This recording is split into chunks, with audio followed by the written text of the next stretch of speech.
तो मूवी की शुरुआत एक ऐसे सीन से होती है जिसको देखते ही हमारी रूह कांप जाए। बाथरूम टब में एक नौजवान एक लड़की की बॉडी के ऊपर एसिड डाल रहा होता है। उसके चेहरे पर जो सुकून है उसको देखकर लगता है कि ऐसा वो कोई पहली मर्तबा नहीं कर रहा। इस जेंटलमैन का नाम नॉर्मा है। दिखने में तो हैंडसम है लेकिन कोई नॉर्मल लड़का नहीं बल्कि एक खतरनाक सीरियल किलर है। इससे लगता है किसी इंसान की जान लेना या उसे ऐसे मारना कोई जुर्म नहीं बल्कि ये एक आर्ट है। इसलिए वो अपनी तमाम मर्डर्स की वीडियोस बनाकर डार्क वेबसाइट पर भी अपलोड करता है ताकि बाकी लोग भी देखकर इसको एंजॉय करें। मजे की बात तो ये कि लाखों करोड़ों लोग उस वीडियो को देखते भी हैं। नॉर्मा हमेशा अलग अलग पब्लिक सर्विस कैफे से वीडियो अपलोड करता है ताकि पुलिस उसकी लोकेशन का पता भी ना चला सके। वीडियो अपलोड करने के बाद वो अपना अकाउंट भी डिलीट कर देता है, फिर अच्छे से अपने फिंगरप्रिंट्स भी साफ करता है ताकि कोई उसे ट्रेस ना कर सके। बात तब वाली लड़की को मार कर उसकी वीडियो अपलोड करने के बाद नॉर्मा अपने अगले शिकार के लिए निकल जाता है। उससे रास्ते में एक हिसाई नाम की लड़की मिलती है जो कि अपने भाई के साथ सुसाइड करने वाली थी, लेकिन गाड़ी तो उसे हिट ही नहीं करती। जब नॉर्मा उसका पीछा करता है तो उसे पता चलता है हिसाई की एक बुके शॉप है जो कि बिल्कुल अच्छी नहीं चल रही।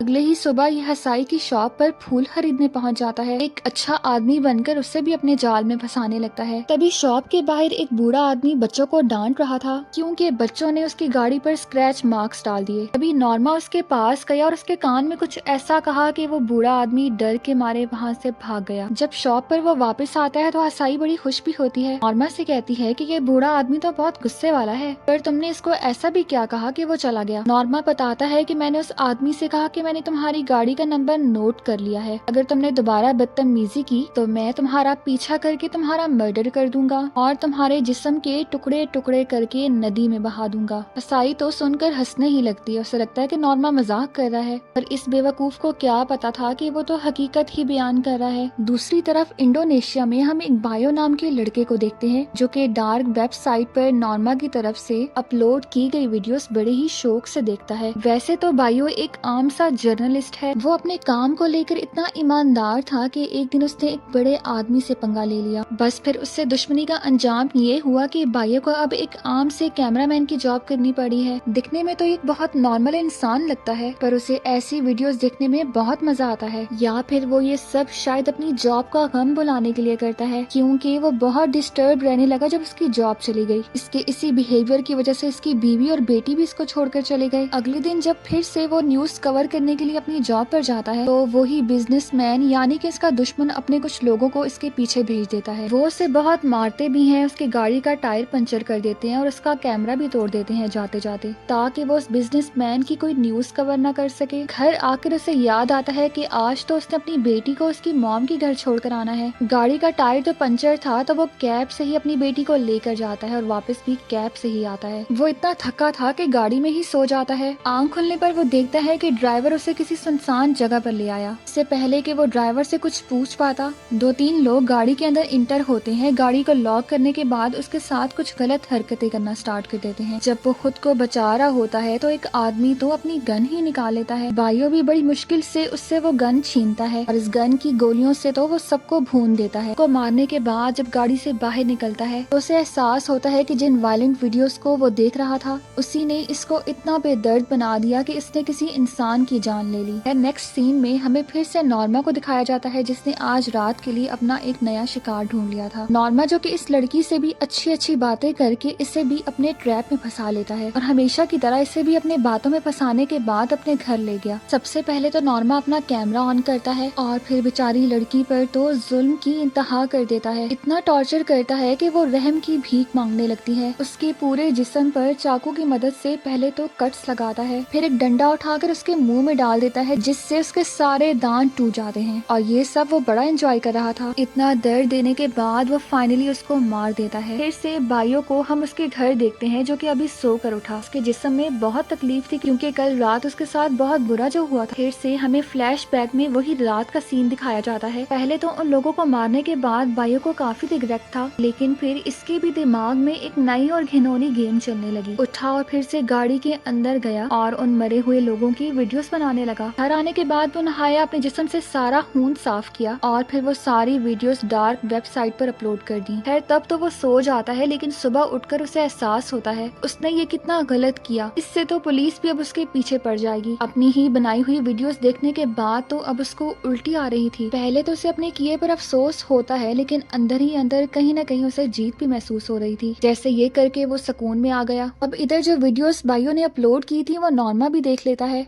वीडियोस देखते ही वो समझ आता है कि ये जो भी इंसान है इसने पहली मर्तबा ऐसा किया, लेकिन इसके बावजूद भी बहुत अच्छी कोशिश थी। नॉर्मा तो उससे इम्प्रेस हो जाता है, उसे ट्रैक करके वीडियो कॉल का लिंक भी भेजता है। पर बायो तो मैसेज मिलते ही डर जाता है। पहल तो इनकार करता है कि ये सब उसने नहीं किया, पर नॉर्मा कहता है कि तुम भले ही इनकार करो, लेकिन मैं जानता हूँ कि ये सब तुमने ही किया है। मैं तो तुम्हें बस ये सजेस्ट करना चाहता हूँ, अगली मर्तबा अगर तुमने कोई ऐसा काम किया तो पब्लिक सर्वर इस्तेमाल करना, अपने प्राइवेट सर्वर का इस्तेमाल नहीं करना तुमने इस काम। खैर उसके मैसेज का जवाब दिए बगैर वो अपनी वाइफ से मिलने इन लॉस के घर चला जाता है, जहाँ उसे पता चलता है कि उसकी बेटी की कस्टडी उससे ले ली गई और उसकी मॉम को दे दी गई है, क्योंकि ये लोग फाइनेंशियली स्ट्रांग हैं। सब इसे टॉन्ट करने लगते हैं कि जिससे इसकी एक्स वाइफ की शादी हो रही है वो भी काफी अमीर है, लेकिन फिर भी अपनी बेटी की वजह से वहाँ पर कंट्रोल करता है और घर वापस आ जाता है। घर आते ही वो खुद को शांत करने के लिए नॉर्मा से बात करने लगता है। ये दोनों वीडियो कॉल तो करते हैं, लेकिन अपने अपने फेस कवर करके। बायो नॉर्मा से पूछता है कि आखिर ये सब काम तुम क्यों करते हो। नॉर्मा कहता है कि मैं तुम्हें पागल लगता हूँगा, लेकिन मैं पागल नहीं हूँ, बल्कि मैं भी तुम्हारी तरह एक नॉर्मल इंसान था, पर मेरे साथ भी इन लोगों ने बहुत बुरा किया। फिर जब मैंने डरना छोड़ दिया तो उस दिन मैंने लोगों की नजरों में अपने लिए डर देखा। बस फिर क्या था, मैं भी उस दिन से इन लोगों की तरह खुद को एक मॉन्स्टर में तब्दील कर लिया। फिर तब से अब तक मैं सुकून में हूँ। जब ये दोनों बात कर रहे होते हैं तो बायो की टीवी पर उस वक्त उसी बिजनेसमैन के वकील की प्रेस कॉन्फ्रेंस आ रही थी, जो कि सरासर झूठ बोल रहा था और अच्छा होने का दिखावा कर रहा था। ये सब देखकर बायो को बहुत ज्यादा गुस्सा आ जाता है और वो भी नॉर्मा की तरह अपना बदला खुद लेने का फैसला करता है। अब नॉर्मा फिर से हसाई से मिलने उसकी शॉप पर जाता है, उससे अपने बारे में बताता है कि जब वो छोटा था तो कैसे उसके पेरेंट्स की डेथ हो गई, फिर वो इंश्योरेंस के पैसों से बाहर चला गया और अभी कुछ टाइम पहले ही लौटा है। नॉर्मा इमोशनल होकर बताता है कि वो अपनी मरी हुई बहन को भी बहुत मिस करता है और यहाँ पर हसाई भी उसे अपने बारे में बताती है कि उसके भाई को ऑटिज्म है, एक ऐसी बीमारी जिससे बच्चों का दिमाग पूरी तरह से डेवलप नहीं हो पाता और वो एक नॉर्मल इंसान नहीं बन पाता। अपने भाई की वजह से भी आज तक हसाई ने बहुत सी मुश्किलात का सामना किया। नॉर्मा कहता है कि सोचो अगर तुम्हारा भाई ही मर जाए तो तुम्हारी जिंदगी कितनी आसान हो जाएगी। ये सुनकर तो हसाई एकदम शॉक रह जाती है। नॉर्मा पर बहुत गुस्सा होती है कि तुम्हारी हिम्मत कैसे हुई मेरे भाई के बारे में ऐसे अल्फाज इस्तेमाल किए,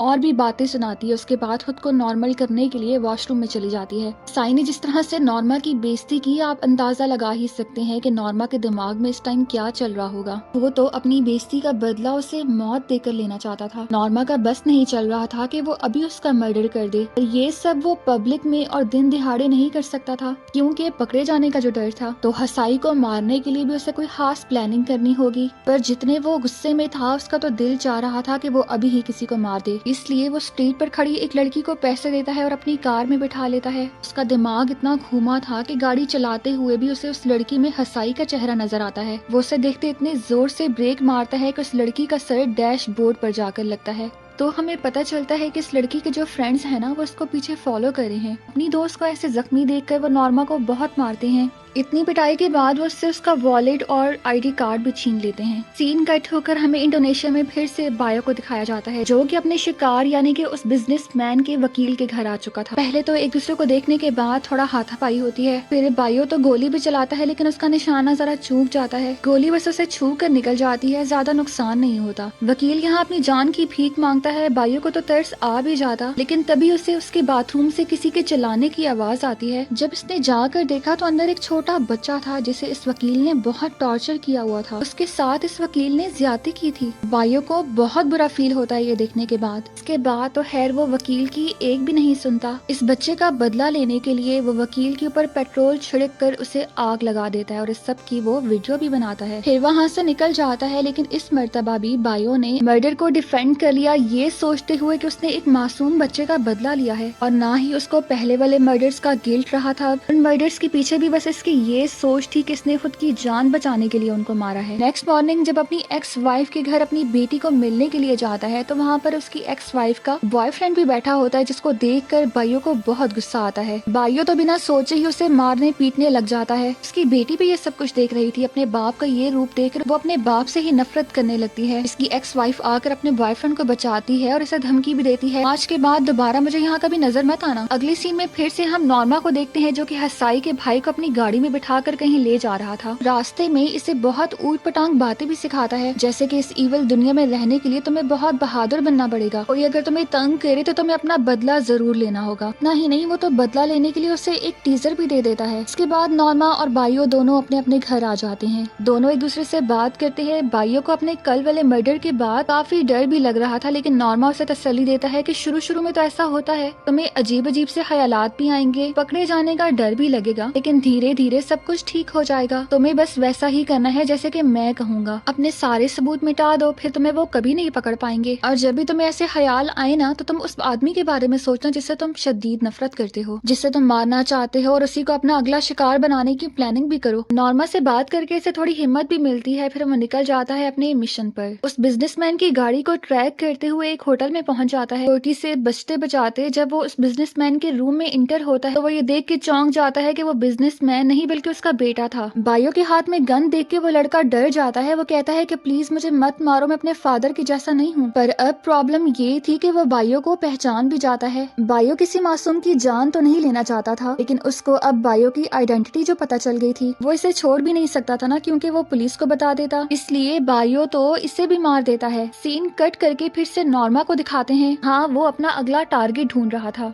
जब नॉर्मा एक लड़की का पीछा कर रहा होता है तो उसे वही लड़का दिखाई देता है जिसने इसे मारा था उस रात। ये लड़का होटल के जब एक बाथरूम में जाता है तो नॉर्मा भी अपना बदला लेने के लिए उसके पीछे पीछे चला जाता है। नॉर्मा उससे पूछता है कि क्या तुमने मुझे पहचाना। इससे पहले कि वो लड़का कोई जवाब दे पाता, नॉर्मा बड़ी ही बेदर्दी से उसके पेट के अंदर चाकू स्टैब करता रहता है। ये वो तब तक करता रहता है जब तक वो आदमी मर नहीं जाता। लेकिन किसी को मारने के बाद पहले जो हम इसके चेहरे पर सुकून देखते थे ना, वो इस मर्तबा नहीं था, बल्कि ये तो पहले से भी और ज्यादा गुस्से में आ जाता है, क्योंकि इस बार इसने एक आदमी को मारा था। आदमी को मारने में से बिल्कुल मजा नहीं आता, क्योंकि वो हमेशा औरतों को मारा करता था। वो पहले से भी ज्यादा बेसुकून हो गया था। अपनी इसी एडिक्शन को पूरा करने के लिए जब वो बाहर आता है तो उसे बाहर वही लड़की मिल जाती है जो उस दिन उसके साथ गाड़ी में बैठी थी। उस रात तो वो बच गई थी, लेकिन इस मर्तबा वो उसे खींचते हुए बाहर ले आता है और बेहोश करके अपनी गाड़ी में डाल देता है। नॉर्मा वहाँ से निकलने ही वाला था कि ऊपर से पुलिस आ जाती है। वो कहती है कि आपकी गाड़ी नो पार्किंग में खड़ी थी। नॉर्मा को ऐसे घबराता हुआ देख पुलिस को थोड़ा शक भी होता है, इसलिए वो उससे उसका आईडी कार्ड और गाड़ी का लाइसेंस भी मांगते हैं। तो नॉर्मा की गाड़ी, उसकी पर्सनालिटी और आईडी कार्ड बता रहे थे कि वो एक अच्छे घराने का लड़का है और पढ़ा लिखा भी दिखता है, इसलिए पुलिस वाले बिना शक किए उसे जाने देते हैं। दूसरी तरफ बाइयो, जिसने इंडोनेशिया के एक बहुत बड़े बिजनेसमैन के बेटे का कत्ल कर दिया, अब वो जान गया था कि उसका अंजाम बहुत बुरा होने वाला है। गोली की आवाज सुनने के बाद वहाँ पर गार्ड्स भी आ जाते हैं। बाइयो फटाफट एक अलमारी में छुप जाता है। जब वो पूरे रूम की चेकिंग करते हैं तो अलमारी में से तो बाइयो निकल आता है, और बाइयो ने इस वक्त अपने चेहरे पर मास्क लगा रखा था। बाइयो ने अपने आप को बचाने के लिए इस गार्ड को भी शूट कर दिया। बाइयो जब बाहर देखता है तो वहाँ पर 6 गार्ड से इतनी तो उसके गन में गोलियां भी नहीं थी। एक कद को मार के तो वो वहाँ से भागने लगता है, लेकिन अब पूरे होटल की सिक्योरिटी उसके पीछे लग चुकी थी, यहाँ तक के पुलिस भी। लेकिन फिर भी बाइयो ने चकमा देकर वहाँ से भाग ही निकला। हमें सुबह का सीन दिखाया जाता है जहाँ पर बाइयो अभी सोकर उठा। कल रात जैसे वो पुलिस से भागा था, वो काफी थक चुका था, उसकी हालत काफी खराब भी थी, लेकिन तभी वो देखता है कि नॉर्मा उससे कॉल कर रहा है। कॉल अटेंड करने पे वो देखता है कि नॉर्मा ने एक लड़की को सामने बांध कर बिठा रखा है, और वो ये चाहता है कि जब वो उस लड़की को मारे तो बाइयो भी अपनी आंखों से वो देखे। बाइयो से बहुत रिक्वेस्ट करता है कि प्लीज ऐसा मत करना, कल रात मेरे साथ भी बहुत बुरा हुआ है, और वैसे भी हम किसी मासूम की जान नहीं ले सकते। इस लड़की ने तो कुछ नहीं बिगाड़ा ना तुम्हारा। तो नॉर्मा कहता है कि जब तुम अपनी आंखों से ये सब देखोगे ना तो थोड़ा रिलैक्स फील करोगे, क्योंकि कल रात की वजह से अभी तुम थोड़ा डरे हुए हो। वैसे भी अभी मैं ये सब कुछ तुम्हें सिखाने के लिए कर रहा हूँ। बाइयो कहता है कि मैं तुम्हारे जैसा नहीं हूँ, मैंने जितने भी लोगों को मारा वो सब कसूरवार थे, और तुम तो बेकसूरों को मारते हो। बाइयो की इन सब बातों से नॉर्मा को बिल्कुल फर्क नहीं पड़ता और वो अपने काम में फिर से मगन हो जाता है। वो उस लड़की को मारने के लिए कुल्हाड़ी सिलेक्ट कर रहा होता है, लेकिन इतने में ही डोर बेल बज जाती है। नॉर्मा ये सभी चीजें यहीं पर छोड़कर रूम को अच्छे से लॉक करके बाहर आ जाता है। नॉर्मा दरवाजे पे देखता है कि उसके घर पर हसाई आई थी। हसाई यहाँ पर अपने भाई के बारे में बात करने आई थी कि तुम मेरे मेरे भाई को इतनी अजीब चीजें कैसे सिखा सकते हो? तुम्हारी इन्हीं बकवास बातों में आकर उसने एक लड़की पर हमला कर दिया और उसको अब स्कूल से भी निकाल दिया गया। नॉर्मा उससे कहता है लेकिन मैंने कुछ गलत नहीं किया, ये दुनिया तो कमजोर इंसानों के लिए है ही नहीं। तुम्हारे भाई में मुझे अपना आप दिखता है, मैं भी कैसे अपनी बहन से प्यार करता था लेकिन मेरी बहन मुझे छोड़कर चली गई, और मैंने ये भी देखा कि कैसे तुम उस रात अपने भाई को मारना चाहती थी। ये सुनकर हसाई रोने लगती है। वो कहती है कि तुम मुझे जज नहीं कर सकते, तुमने शायद ठीक से देखा नहीं, क्योंकि उस रात में सिर्फ उसको नहीं बल्कि हम दोनों को मारना चाह रही थी। हसाई कहती है कि मैं अपने भाई से बहुत ज्यादा प्यार करती हूँ और सिर्फ अपनी जिंदगी आसान करने के लिए मैं उसके साथ ऐसा कभी नहीं कर सकती। नॉर्मा से बात करके हसाई को इतना तो समझ आ गया था कि वो एक साइको आदमी है। हसाई नॉर्मा से कहती है कि प्लीज आज के बाद कभी भी मेरे और मेरे भाई की जिंदगी में मत आना। दूसरी तरफ हम देखते हैं कि बायो अभी भी वीडियो कॉल पर था। वो उस लड़की से कहता है कि देखो उसके घर पर अभी कोई आया है, तुम जितना हो सके हेल्प के लिए जोर से चलाओ, तुम्हारी जान बच जाएगी। बायो की बात मानकर वो लड़की जोर जोर से चिल्लाने लगती है और किस्मत से हसाई उसकी आवाज सुन ही लेती है। हसाई जब कमरे की तरफ बढ़ने लगती है तो नॉर्मा उसे मना कर देता है कि वहाँ पर मत जाओ, वहाँ पर कुछ नहीं है, पर हसाई उसकी बात नहीं मानती और वो आगे बढ़ने लगती है। अब तक नॉर्मा को भी अंदाजा हो गया था कि वो अब किसी मुश्किल में फंसने वाला है और अब खुद को बचाने के लिए उसे हसाई को भी मारना होगा। नॉर्मा हसाई को मारने के लिए जैसे ही आगे बढ़ती है तो हसाई उसी की दी हुई टीजर गन उसी पर इस्तेमाल कर देती है। नॉर्मा को अच्छा खासा झटका देने के बाद हसाई फाइनली उस रूम में चली गई थी। हसाई उस लड़की को आजाद करवाती है। बायो ने कॉल पर कहता है कि नॉर्मा एक बहुत बुरा इंसान है, वो हर रोज एक लड़की की जान लेता है, इसलिए जितना जल्दी हो सके यहाँ से भाग निकलो। ये यहाँ से निकलने के चक्कर में एक दूसरे रूम में पहुंच जाती हैं, जहाँ पर इन्हें एक बहुत ही डरावना सीन दिखाई देता है। उन्हें वहाँ पर एक लड़की की लाश दिखाई देती है जो कि अब गल सड़ चुकी थी, जैसे कि सालों से यहाँ पर पड़ी हो। उसी रूम में इस लड़की के कपड़े एक पॉलिथीन बैग में अच्छे से प्रेस करके लटकाए हुए थे। अभी ये दोनों इसी सदमे में होती हैं कि ऊपर से नॉर्मा फिर से आ जाता है। हसाई खुद को बचाने के लिए कमरे में मौजूद एक पॉट को लेकर नॉर्मा के सर पर दे मारती है। दोनों ये मौका पाकर बाहर भागती हैं और अपनी गाड़ी में जा बैठती हैं। इससे पहले कि ये लोग गाड़ी स्टार्ट करके वहाँ से निकल पाती, नॉर्मा इनके पीछे फिर से आ जाता है।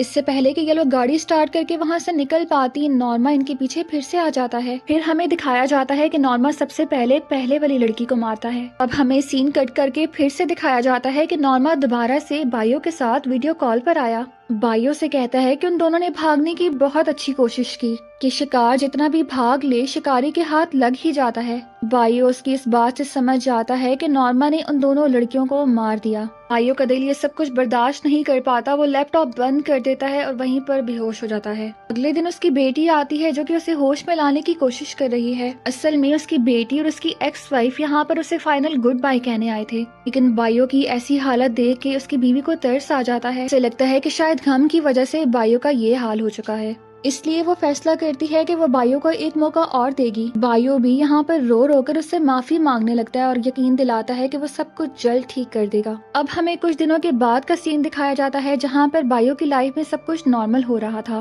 उसने अपने गुनाहों की माफी मांग ली थी और वो अब अपनी फैमिली के साथ खुश था। एक दिन जब वो अपनी बेटी को छोड़कर घर आता है तो उसे घर बहुत ही अजीब बिखरा हुआ मिलता है, जिससे वो थोड़ा डर भी गया। तभी उसको एक कैमरा दिखाई देता है। ये कैमरा बायो का नहीं था। जब उसने उस कैमरे के अंदर वीडियो प्ले की तो वो देखता है कि उसकी वाइफ को कोई बहुत बुरी तरह से टॉर्चर कर रहा है। वीडियो देखते ही वो समझ आता है कि टॉर्चर करने वाला और कोई नहीं बल्कि नॉर्मा ही है। डरते हुए वो बेडरूम की तरफ जाता है और देखता है कि उसकी वाइफ बहुत बुरी हालत में थी। नॉर्मा ने उसका फायदा भी उठाया था, उसको बहुत टॉर्चर किया, उससे इतना मारा कि उसके जिस्म के हर हिस्से पर कट्स के निशान थे और अपना चाकू उसके अंदर स्टैब कर करके उसकी जान ले ली। इतना सब करने के बाद भी नॉर्मा इतना ढीठ था कि वो वहाँ से भागा नहीं बल्कि बिल्डिंग के नीचे खड़ा उसका इंतजार कर रहा था। नॉर्मा की कॉल पर जब बायो नीचे जाता है तो नॉर्मा ढीठ बनकर उसके सामने खड़ा था। बायो गुस्से में उसे मारने के लिए आगे बढ़ ही रहा होता है कि पीछे से एक गाड़ी आकर उसे हिट कर देती है। हिट करने के बाद वही लोग उसे गाड़ी में डालकर वहाँ से ले जाने की भी कोशिश करते हैं। नॉर्मा को भी काफी अजीब लगता है, वो उस गाड़ी का पीछा करने लगता है तो पता चलता है कि उस बड़े बिजनेसमैन ने बायो की बेटी को किडनैप कर रखा है और वो अपने बेटे की मौत का बदला बायो की बेटी से लेना चाहता है। वो कहता है कि मैं तुम्हारी बेटी से शादी करूंगा और जो बेटा पैदा होगा ना, मैं अपना सारा बिजनेस, अपनी सारी जायदाद उसके नाम कर दूंगा। वो कहता है कि मेरा एक ही इकलौता बेटा था, तुमने उसको भी मार दिया। अब ये लोग बायो को बहुत बुरी तरह से पीटने लगते हैं, उसके हाथों पैरों की उंगलियां तोड़ देते हैं।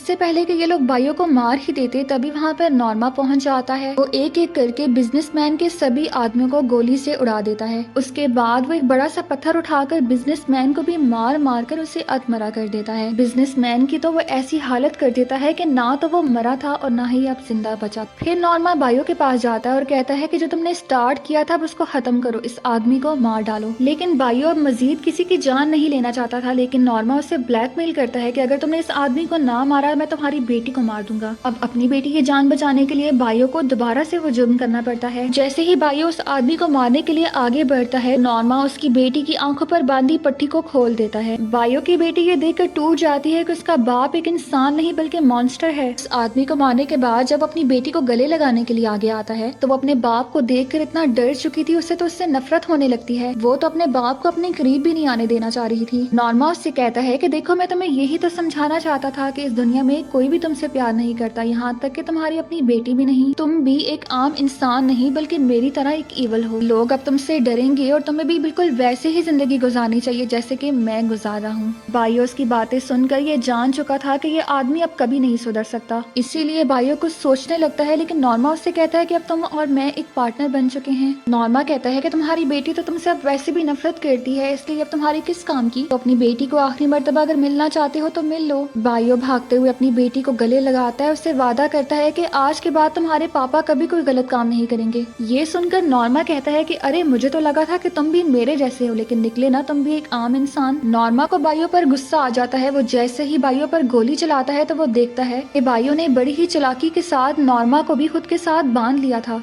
अब गोली लगने की वजह से बायो जैसे ही बिल्डिंग से नीचे गिरा तो ऑटोमेटिकली नॉर्मा भी उसके साथ ही नीचे गिर गया। ये लोग नीचे खड़ी एक कार पर पता नहीं कितने ही फ्लोर से नीचे गिरे थे। बायो ने तो गिरते ही फौरन दम तोड़ लिया था, लेकिन नॉर्मा अभी तक नहीं मरा था। वो तड़पते हुए अपनी मौत का इंतजार कर रहा था। फिर तभी यहाँ पर एक बच्चा आया और वो उनकी वीडियो बनाने लगा। अब जाकर नॉर्मा को एहसास होता है कि वो यही दर्द तो उन मासूम लोगों को देता था जो इस वक्त ये खुद महसूस कर रहा है। इसी के साथ ये मूवी यहीं पर खत्म हो जाती है।